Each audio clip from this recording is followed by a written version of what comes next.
Universal economic development is possible. Universal economic development means a small tribe on an isolated island, a network of people in a metropolitan area or a small town far from an urban area or a group of slum dwellers are all equally able to create economic development. The ability of any group in any circumstance being able to create economic development means the ability to do so without the assistance of banks or grants. It also means that any group will experience a success rate that is greater than anything possible under the capitalist or communist scenarios. Economic development is made difficult by the available options. The solution is not to try and work around the present methods but to replace them with a methodology that rejects the assumptions the present institutions live by. Dominion economics purports to be usable by any small group of people, without risk or threat of loss. There is no debt created or special abilities needed. Thus, the assumption of dominion theory is that economic development is a natural capacity of all persons that is nullified by alien elements, that is elements external to the natural order of things. Saying this, what does the theory claim is needed to create economic development? The theory of dominion provides a program that requires nothing more than 3 to 15 people. Larger groups are possible, but the system works best within a small group setting. Larger groups are encouraged to divide into groups of around 6 or so people to give them additional room to grow.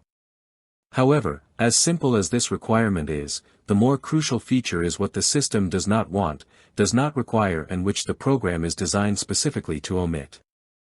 The present model of development has people, so it is what it has that it would be better off not having, which is the crucial feature of the Dominion program. The Dominion program omits and excludes, in the most serious way possible, those people who are parasites. Let us be clear on this point. The claim we make is this, namely that all human problems, including developmental hindrances, come down to the existence of people whose basic impulse is to freeload off of others. Additionally, we claim that all failure to economically develop can be traced back to and is due to parasitic activity. Dominion theory does not merely need people, it needs a type of people who are not driven by a lust for entitlements and rights that require the oppression of others. Therefore, Dominion is as focused on eliminating parasitic behavior as it is on promoting economic activity. A program that promotes economic behavior without simultaneously eliminating free riding is going to stumble and very likely fail. A parasite is a person or group that consumes more than they produce without the consent of the host. There are only 2 statuses people can occupy.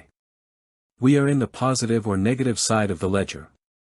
We are adding wealth or nullifying it. In this sense, every person who is an adult is akin to an account in a ledger.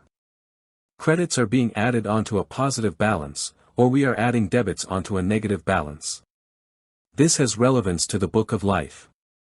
People have 2 facets or faces, we are both producers and consumers.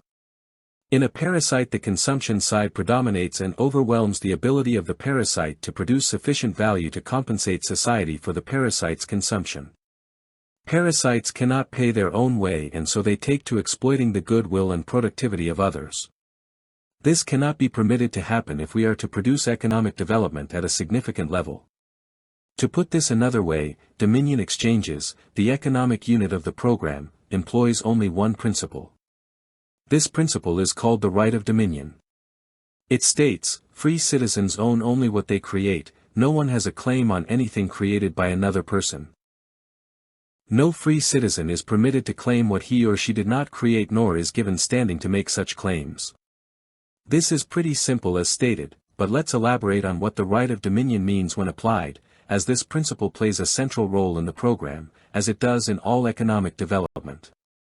The fundamental realization behind the principle is that no human being created anything that is considered natural. We did not create life, and we cannot create it, but we did not create the elements of nature either. What we do is modify natural elements to make them more useful to our species. We do not need to believe in God to accept the truth of this proposition. No one is quite insane enough to claim they created reality, and therefore, we cannot claim we created anything that is physical or natural. The natural world is composed of assets, that is, real things with value. However, it makes the truth more palatable and easier to live with, if we recognize the rights of the Creator to what He alone created. Mankind needs to give God His justified credit for the universe. Otherwise, if we do not recognize God's claim to what He created, we expose ourselves and our cultures up to freeloaders and parasites. Accepting the proposition that we all have the right of dominion has far-reaching and significant repercussions. If we cannot claim what we did not create, there is no legitimizing the planting of flags on virgin soil to claim it as our own or for king and country. But if this cannot be done, neither can we use superior military might to stake a claim to land occupied by a weaker group.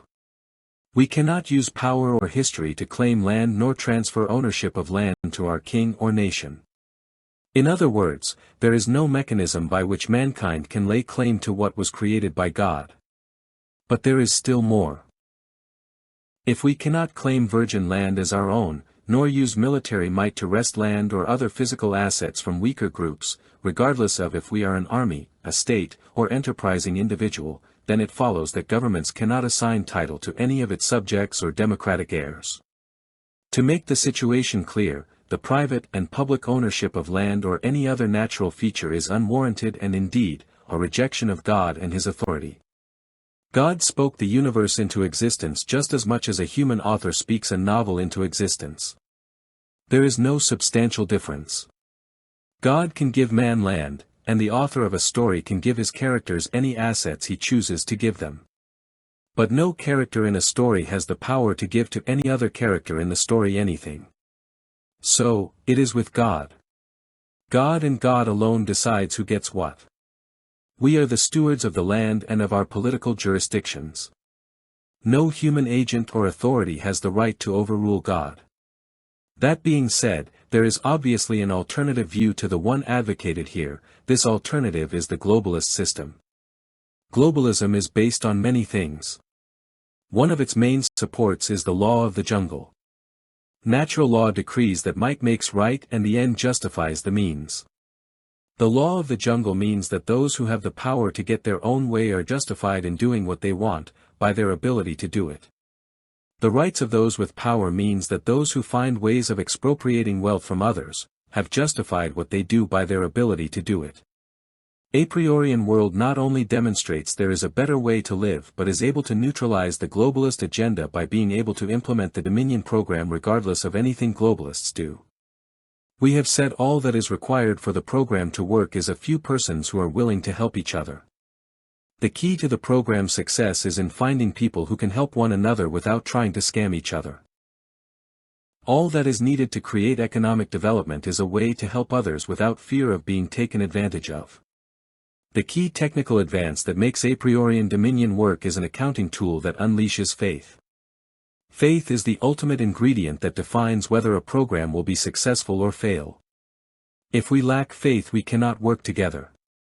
Without some level of faith, nothing can be built. Faith is crucial in any program of economic development. But, as can be supposed, parasitism is the antithesis of faith. Just one parasite will destroy the faith of many.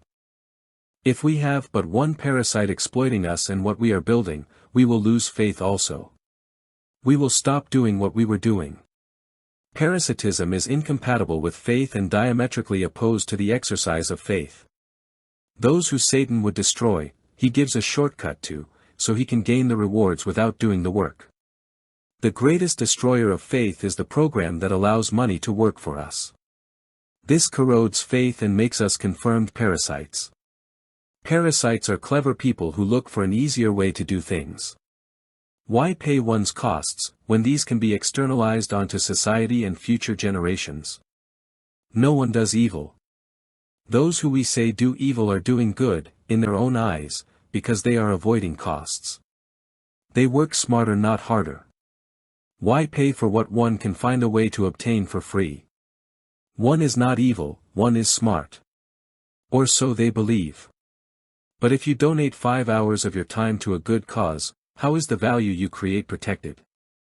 How is the one who is benefited by this donation held to account? This might seem an insignificant or trivial matter, but solving this issue is the key to solving the problem of how to create economic development. When you understand the issue of the volunteer, you will know how to produce economic development anywhere with anyone. When we volunteer, we alleviate a social problem. We do not solve the problem. We do not think what is also done when we volunteer, we confuse or distort the market. Technically we could work for a company for nothing, to make it more profitable, and this would allow it to defeat its competitors, but it would not fix its problems. What it would do is make things worse, at the community level. The market cannot be defeated, even when circumvented. We know that as a fact.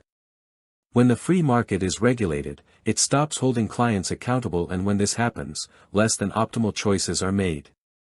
To have universal economic development, it must be provided through the mechanisms of the free market. Any limitations on the market result in limitations on economic development. Limiting the mechanisms of the market is putting restrictions on the right of dominion. The only way to limit the free market is to reduce the right of dominion. In other words, the equity produced is siphoned off by the state to reward entitled persons. An entitled person is simply someone who obtains benefits from the work done by others. It's not a complicated concept. The entitled are free riders. Economic development exists as parasitism is reduced and declines as parasitism increases. That is the inverse law that governs the creation of economic development. All we need to do is to form an exchange with as little as 3 persons or as many as 15 and help one another while being paid a set rate using a currency formed from preferred shares. The exchange pays the worker for the work done at the agreed upon rate. Members pay for the good and services they obtain from the exchange using the local currency called prefers. That is all it takes. As the exchanges duplicate and expand in the goods and services they provide, more and more goods and services can be produced and consumed within the exchange market. Anyone can join with a few others, and anyone can create a local currency using the equity produced by work. Therefore, anyone anywhere can produce economic development.